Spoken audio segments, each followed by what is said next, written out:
আজি আমি ঐক্যবদ্ধভাৱে কংগ্ৰেছ ৰাইজৰ দল আটাইবিলাকে আজি সদন ত্যাগ কৰিছোঁ কাৰণ অধ্যক্ষ ডাঙৰীয়াই আজি আমাৰ বিৰোধী পক্ষক অধ্যক্ষৰ আসনৰ পৰা সাংঘাতিক ধৰণে তাচ্ছিল্যসূচক বক্তব্য প্ৰকাশ কৰি অপমান কৰিছে।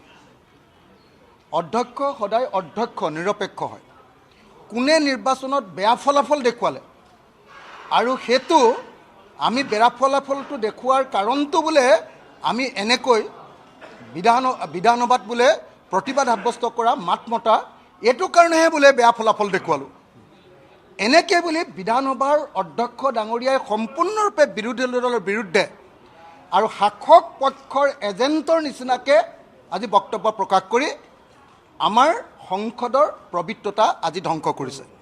আৰু সেইকাৰণে মাননীয় অধ্যক্ষ ডাঙৰীয়াই আজি নিৰপেক্ষতা বাদ দি বিজেপি দলৰ এজেণ্টৰ নিচিনাকৈ বিজেপি দলৰ হৈ যি বক্তব্য প্ৰকাশ কৰিলে আমি তাক নিন্দা কৰি আটাইকেইটা বিৰোধী দলে আজি সভাস্থলী ত্যাগ কৰিছোঁ।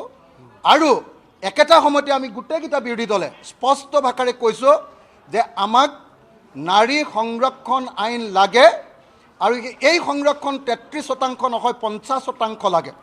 কাৰণ এতিয়া দেশত পুৰুষ আৰু নাৰীৰ ভোটাৰৰ সমান সংখ্যা সমান গতিকে 50% লাগে আৰু ভৱিষ্যতে ডিলিমিটেশ্যন হোৱাৰ পাছতহে আসন সংৰক্ষণ নাৰীৰ কাৰণে হ'ব, এইটো আমি নামানো। আজিৰ দিনটোৰ পৰাই বিধানসভা আৰু লোকসভাত নাৰীৰ আসন সংৰক্ষণৰ ব্যৱস্থা কৰিব লাগে বুলি আৰু নেক্সট যিয়ে নিৰ্বাচন নাহক লাগিলে তাত 50% আসন মহিলাৰ কাৰণে সংৰক্ষণ কৰিব লাগে বুলি আজি আমি প্ৰস্তাৱ উত্থাপন কৰিছোঁ। আজি আমি ঐক্যবদ্ধভাৱে কংগ্ৰেছ ৰাইজৰ দল আটাইবিলাকে আজি সদন ত্যাগ কৰিছোঁ কাৰণ অধ্যক্ষ ডাঙৰীয়াই আজি আমাৰ বিৰোধী পক্ষক অধ্যক্ষৰ আসনৰ পৰা সাংঘাতিক ধৰণে তাচ্ছিল্যসূচক বক্তব্য প্ৰকাশ কৰি অপমান কৰিছে। অধ্যক্ষ সদায় অধ্যক্ষ নিৰপেক্ষ হয়। কোনে নিৰ্বাচনত বেয়া ফলাফল দেখুৱালে আৰু সেইটো আমি বেয়া ফলাফলটো দেখুৱাৰ কাৰণটো বোলে আমি এনেকৈ বিধানসভাত বোলে প্ৰতিবাদ সাব্যস্ত কৰা মাত মতা এইটো কাৰণেহে বোলে বেয়া ফলাফল দেখুৱালোঁ। এনেকৈ বুলি বিধানসভাৰ অধ্যক্ষ ডাঙৰীয়াই সম্পূৰ্ণৰূপে বিৰোধী দলৰ বিৰুদ্ধে আৰু শাসক পক্ষৰ এজেণ্টৰ নিচিনাকৈ আজি বক্তব্য প্ৰকাশ কৰি আমাৰ সংসদৰ পবিত্ৰতা আজি ধ্বংস কৰিছে।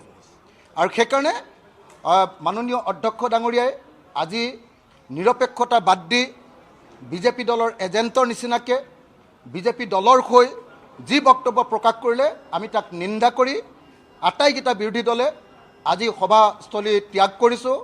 আৰু একেটা সময়তে আমি গোটেইকেইটা বিৰোধী দলে স্পষ্ট ভাষাৰে কৈছোঁ যে আমাক নাৰী সংৰক্ষণ আইন লাগে আৰু এই সংৰক্ষণ 33% নহয় 50% লাগে। কাৰণ এতিয়া দেশত পুৰুষ আৰু নাৰীৰ ভোটাৰৰ সমান সংখ্যা সমান গতিকে 50% লাগে আৰু ভৱিষ্যতে ডিলিমিটেশ্যন হোৱাৰ পাছতহে আসন সংৰক্ষণ নাৰীৰ কাৰণে হ'ব, এইটো আমি নামানো। আজিৰ দিনটোৰ পৰাই বিধানসভা আৰু লোকসভাত নাৰীৰ আসন সংৰক্ষণৰ ব্যৱস্থা কৰিব লাগে বুলি আৰু নেক্সট যিয়ে নিৰ্বাচন নাহক লাগিলে তাত 50% আসন মহিলাৰ কাৰণে সংৰক্ষণ কৰিব লাগে বুলি আজি আমি প্ৰস্তাৱ উত্থাপন কৰিছোঁ।